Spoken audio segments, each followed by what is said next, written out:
So what can we do to get civics and government back in the schools, and how can we best do it?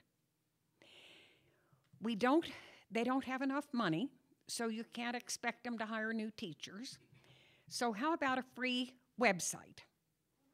And most schools today have computers for their students. Not every school, but almost every school does. Either the children have their own or the school has enough in computer rooms for the kids to use. Now, how are we going to put something on that makes it interesting and will help the teachers teach a course? That was my question. And even though I don't know about this world that my colleagues here are engaged in, this virtual world, it seems to me that with game playing on a computer screen, young people like my own grandchildren would stay riveted, especially if the game is kind of interesting. My own hope is that we can reach for civics and government the years 7th, 8th, and 9th grade. Those are the years when the light bulb turns on up here, if there is one. Maybe it hasn't been developed, but if there is one, that's when it's going to turn on. And so we need to make it of interest to those years. And we have to get the schools throughout America to say, oh, this is a tool that makes sense, and it's good for the teachers because the teachers don't have to do much except get the kids on the computer, and it meets our needs. So that's what I'm trying to get accomplished here, at least for the judicial branch. And we're building, with the help of MacArthur Foundation, actually, in part, to do some very innovative game development to teach young people about what courts do, what role do they have. Let's take a specific legal issue that children would be interested in, such as a Fourth Amendment issue. What about wearing armbands in school to make a statement about something? Maybe even, what about the Second Amendment, a case the court just considered? Some questions that students would find of interest and where they can play the role of lawyer or judge and consider real live issues that affect the young people themselves that they understand, and let them work it through and learn in the process some form of reasoning and how issues are decided in court. So that's what we're trying to do. And with the help of Georgetown University and a team there, and Arizona State University, and some development there, we have our free website. And I've been the person to go out and talk to the consumers. I have talked to the National Association of School Boards, 9,000 people. I've talked to the National Association of Social Science Teachers, the National Association of School Administrators, and the 50 state governors. And I've told them all about this, and they're enthusiastic. I think there is reason to hope they'll be used in the schools, but I'm a little worried. I want to know, and I want my colleagues here to help me evaluate whether I'm right in thinking that we learn better if we learn by doing. If I learn by actually doing something, by going to court and making an argument, by participating in something, do I remember it better? Do I learn the lesson better than if I just read about it in a book? I think so, but I'm not certain. And I'm wondering what the evidence is that learning by doing, even on a computer, in a game, is more effective than reading it in a book, as I think and as I believe, but I could be wrong. Sometimes we are, even Supreme Court justices. So I want to get them to comment on this. That's what I'm doing, and I want to know what they think.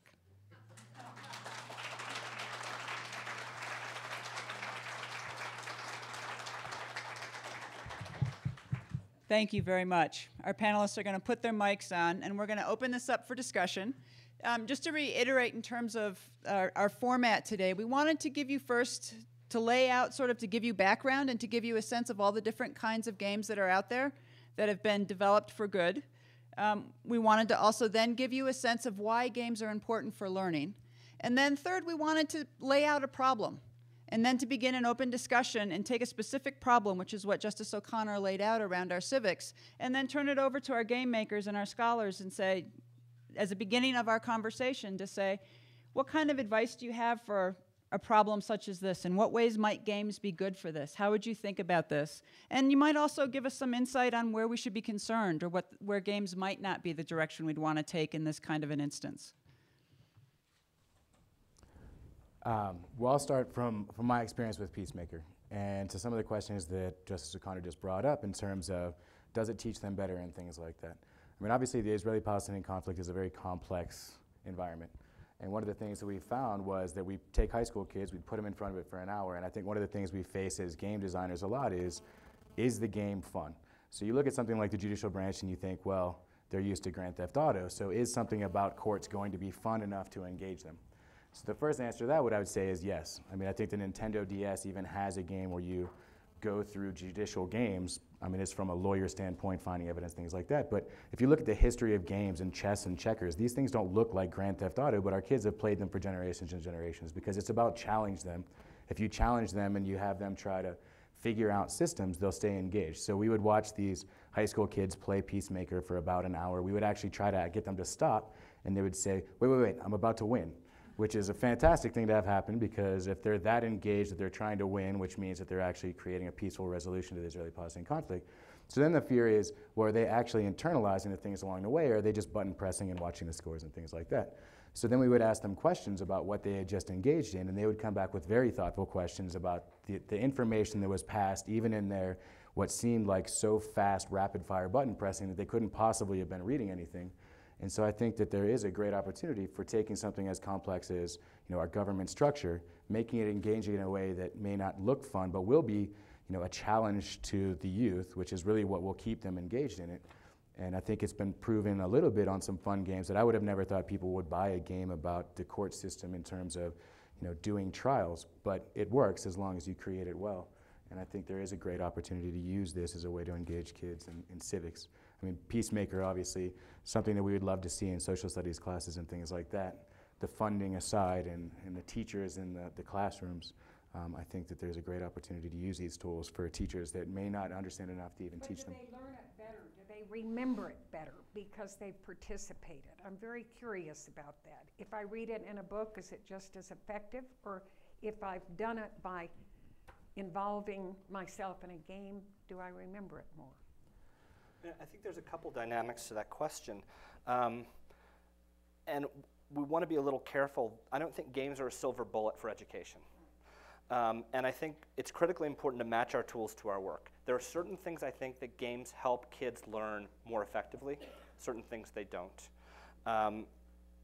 Where I think the most important contribution for games and learning comes is around the question, not whether they learn better, but whether they care more. And my guess is if I gave you the choice between them memorizing the 10 Bill of Rights or caring about government again, right? It's pretty easy to get from caring about government to knowing the Bill of Rights. It's a lot harder to get to memorizing from there the other way. And I think games excel at creating passion in people. And I think that's one of the things we really need to take as our focus. A little bit of a sobering point, when we did the redistricting game, we had 4 goals. We wanted to educate people about how redistricting works. We wanted to empower individuals, that is to make them care about the issue. We wanted to encourage social engagement, which is not only to care, but to talk about it with other people. And finally, we wanted to get them to take action in the real world. And we were amazingly successful at the first 3. We had thousands of people who made forum posts in response to the game. They argued like cats and dogs about reform and redistricting, about what was the best policy, about how you could best rig the system. They went back and forth. They had these knockdown, drag-out fights. They were talking about the Tanner Bill, and the Tanner Bill would work here but not here. They were drawing their own maps. They were posting them to the forums.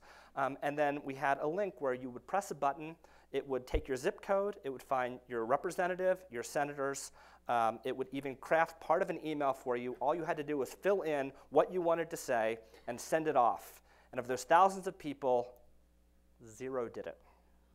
Right? These were people that cared deeply about the issue, enough to be calling each other names in the forums, but when we asked them to push a button and take an action, they wouldn't do it. So this is one of the things, I mean, we're still trying to figure out sort of what went wrong. It may be just a bad button and a bad email. We haven't written that off yet. But that's a real challenge for us too, which is how do we get to that next step? How do we get people who care about things, have their passion engaged, to then take that outside the game and into the real world? And I would think that's a question with Peacemaker too. You understand the issue now, what do you do about it? And that's a really hard step to take.